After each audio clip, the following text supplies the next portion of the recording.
All right, so we're gonna check on our pie really briefly.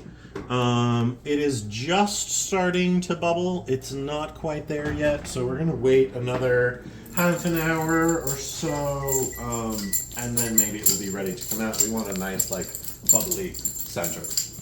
In the meantime, we're gonna take our bread, our dough, and the dough is now doubled in size, and so we're going to roll it out and fill it on the counter.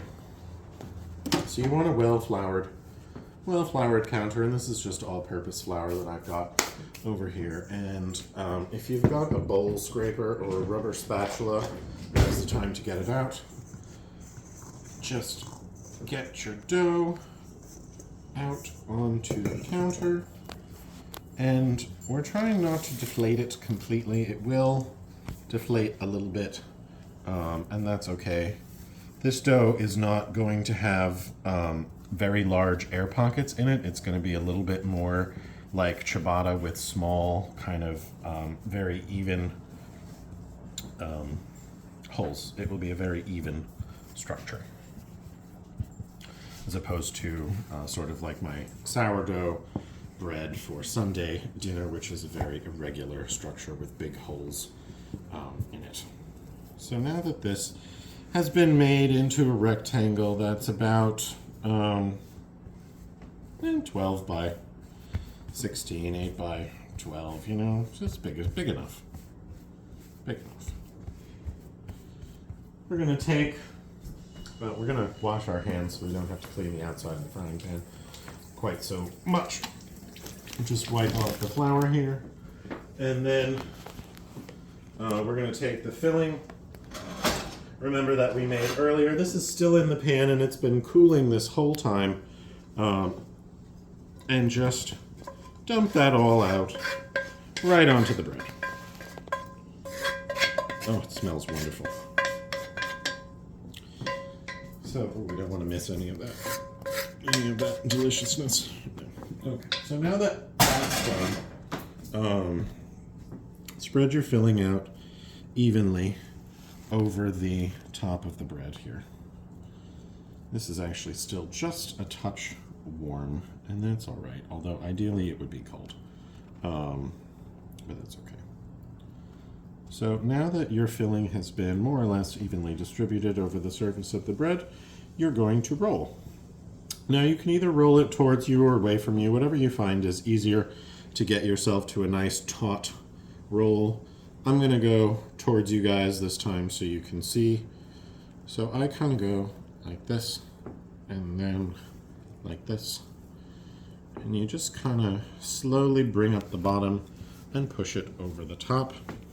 And you can see I'm kind of rounding this out, and that's because we want this to end up in a round shape at the end, because it's going to be a ring.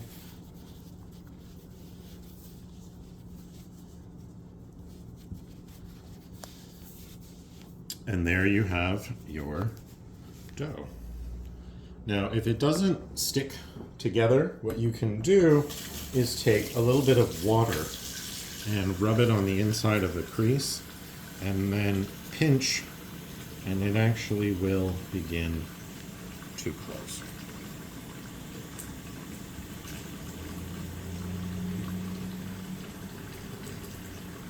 And that's fine, because it's going to grow together. It still has another hour to prove before it goes into the oven.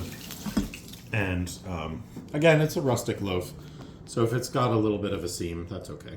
We don't mind. Now you're going to take your piece of parchment and put it on your baking sheet. If you've got one of these kind of sideless sheets, it's really nice because you can use it like a pizza peel, and then without deflating your dough, gently transfer to the baking sheet. Try to retain this nice round shape. This is a really fun loaf for picnics because it's a great tear and share.